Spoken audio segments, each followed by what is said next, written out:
이사야서 22장 1절부터 4절까지만 말씀을 읽겠습니다. 1절부터 읽습니다. 환상의 골짜기에 관한 경고라. 네가 지붕에 올라가면 어찌함인고, 소란하며 떠들던 성, 즐거워하던 고을이여, 너희 죽임을 당한 자들은 칼에 죽은 것도 아니요 전쟁에 사망한 것도 아니니라. 너희 관원들도 다 함께 도망하였다가 활을 버리고 결박당하였고, 너희의 멀리 도망한 자들도 발견되어 다 함께 결박을 당하였도다. 그러므로 내가 말하노니 돌이켜 나를 보지 말지어다. 나는 슬피 통곡하겠노라. 내 딸 백성이 패망하였으므로 말미암아 나를 위로하려고 힘쓰지 말지니라. 아멘. 회개 없는 예루살렘에 대한 경고라는 제목으로 말씀드리겠습니다. 이 선지서를 읽어보면 위로와 격려의 말씀도 많이 나오지만 문득 굉장히 경고와 책망과 멸망을 예고하는 그런 읽기 불편한 그런 내용들이 많이 나오지요. 역시 이사야서도 참 이 그리스도에 대한 예언이라든지 고난에 대한 예언들 나오지만 오늘 읽어야 될 21장부터 23장에 보면 22장에서는 바벨론이 멸망할 거다. 에돔도 멸망할 거다. 또 아라비아도 심판을 받을 거다. 라고 하는 내용을 말씀하는가 하면 오늘 이제 읽은 말씀 넘어 23장에도 보면 두로도 멸망할 거다. 이런 이제 그 이스라엘 주변에 있는 여러 나라들이 심판을 당하고 멸망할 거다.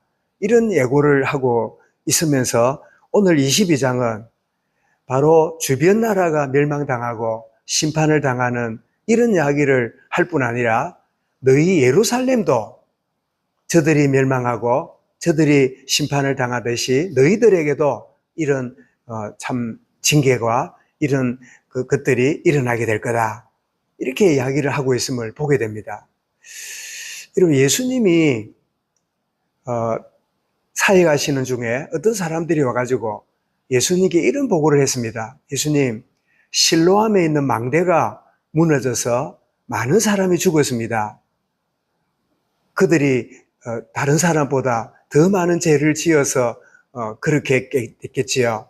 이런 의도로 질문하지요. 그때 주님 뭐라고 대답하십니까? 그들이 죄가 많아서 다른 사람보다 더 죄가 많아서 어려움 당한 게 아니다. 너희들도 회개치 않으면 너희들도 이와 같이 망할 것이라는 걸 보여주신다. 이런 참 올해는 그런 사고가 없기를 바라지만 그동안 참 몇 년을 거슬러 보면 지하 차를 몰고 들어갔는데 물이 터져가지고 잠겨 죽지를 않나. 이 공사로 갔던 사람이 감전해서 죽는 일이 흔히 터지지 않나. 빵 공장에서 기계 돌리다가 허리가 감겨 들어가서 죽지 않나. 이런 희한한 참 우리 뉴스들을 보면 기가 차잖아요. 근데 은연중에 우리가 무슨 생각하느냐니까, 저 사람이 뭘 잘못했길래 저런 일을 당하지? 혹은 이 율법주의적인 게 강한 사람은 뭐가 지은 죄가 있으니까 남들보다 잘못한 게 있으니까 그런 문제가 오지. 이런 생각을 하면서 그 뉴스를 대하지요. 그러다가 어느 날 그 뉴스에만 보던 그런 일들이 내 가까이 다가오면 또 생각 어떻게 합니까? 내가 무슨 죄 때문에 이런 일을 당하지? 내가 뭐 잘못했기 때문에 이런 일들을 만나게 되지? 라고 하면서 잘잘못에 대한 남의 잘못, 어려움을 보고도 내가 선악을 판단하는 게 작동하지만 내게 다가오는 문제를 대하는 방식도 선악으로 뭐가 틀렸고 뭐가 맞냐? 내 때문인가, 네 때문인가, 누구 때문인가 탓을 하는 그런 자리에 탓하는 창세기 3장의 결과 중에 우리에게 깊이 자리 잡은 한 가지가 탓하는 누구 때문에 뭐 때문에 어쩔 수 없어서 이 탓하는 이런 것이 우리에게 대를 물리면서 인격화되어 있고 깊이 자리 잡은 참 그런 자리에 참 들어가 있음을 보게 되는데 어쨌든 바벨론, 에돔, 아라비아 많은 나라들이 멸망하고 또 이스라엘을 괴롭혔던 두로도 멸망하는데 바로 예루살렘, 바로 너희들도 어려움을 당하고 저들처럼 고통을 당하게 될 거다. 그 말씀이 오늘 22장에 나오고 있는데, 그 이스라엘 백성들이 주변 나라가 멸망하고 주변 나라 심판당하는 걸 보고, 그래, 저것들은 저래 망해야 돼. 우리를 괴롭히고 우리를 힘들게 하고, 그러니까 하나님이 저들을 심판하시는구나, 하나님이 저들을 물리치시는구나, 이렇게 뭐 자기식으로 해석을 하고 있었는데, 이사야를 통해서 오늘 본문에 뭐라고요? 예루살렘 너희들도 회개치 않는다면, 너희도 하나님께 돌이키지 않는다면 너희들도 저들과 같이 징계를 당하고 무너지게 될 거다 라고 말하는, 여기서 말하는 회개, 돌이키라는 말은 윤리 도덕적인 잘잘못을 말하는 것을 뛰어넘어서 하나님과의 관계입니다. 하나님보다도 다른 것을 더 중요시하고, 하나님보다도 다른 것을 더 우선적으로 생각하고, 그래서 심지어 자기가 우선적이고 자기가 중요하다고 생각하는 그것 가지고 기도도 나아가서 그거 해결해 달라고, 그 문제 빨리 정리돼 달라고, 그런 기도를 드리고 있을 때 나와의 관계는 바로 되어 있지 않으면서 문제 해결만 받기를 원하는 그들의 그 기도를 주님이 뭐라 했습니까? 이사야에서 앞자기 그랬죠.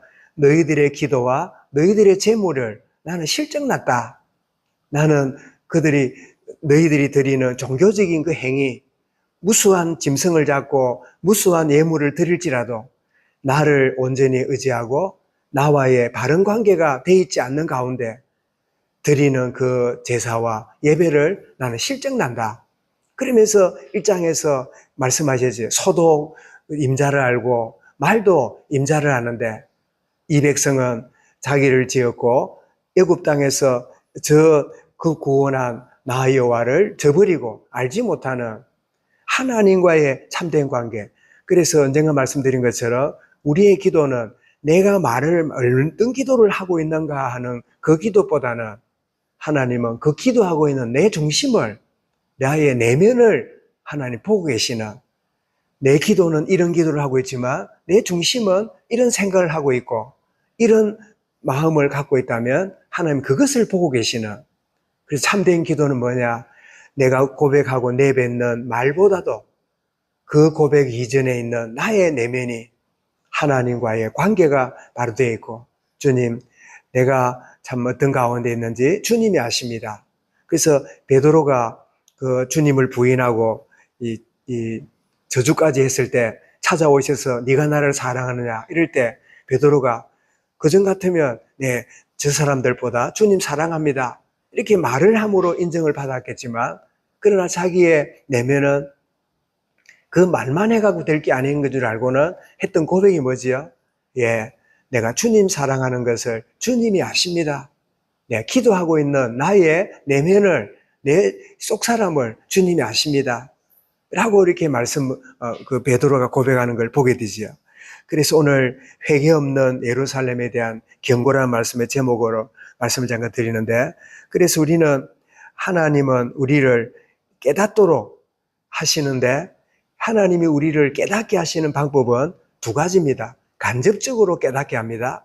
어떤 문제를, 나와 관련된 주변의 것들을 통하여 깨닫게 하시고, 또 더 나아가서는 직접적으로 나와 관련된 문제를 통하여 깨닫게 하시는 이 두 가지 일을 하시지요.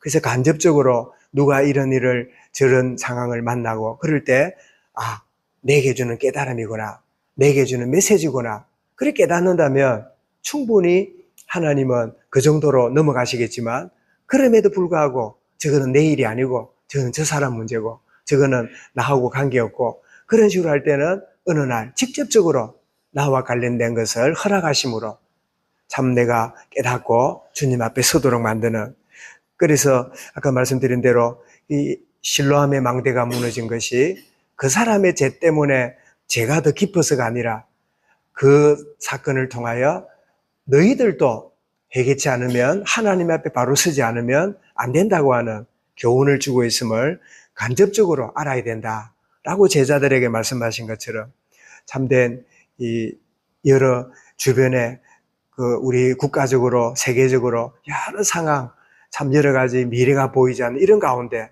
누구 때문에, 뭐 때문에가 아니라 이런 가운데 하나님, 이 간접적인 일을 보면서 나를 향한, 더욱 기도하고 주님 바라보고 참 깨어있는 은혜 가운데 인도받아야 되겠구나.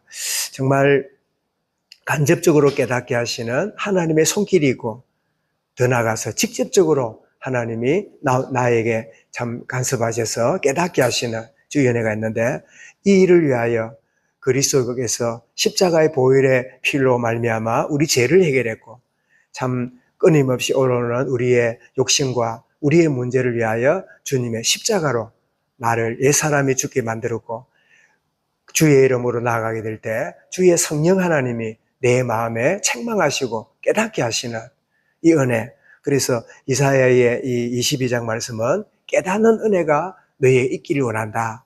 이 메시지를 우리에게 주고 계시는데, 오늘을 나아가는 하루가 참 주변을 바라보고 깨닫고 또 나와 관련된 곳에서 깨닫는데, 문제 해결 이전에 하나님과의 관계가, 나의 영적인 상태가 진정 참 주님과 동행하고, 우리 소요리 문답 1문답처럼 사람의 제일 되는 목적이 무엇입니까? 그것은 하나님을 즐거워하고 그와 더불어 즐거워하는 것입니다.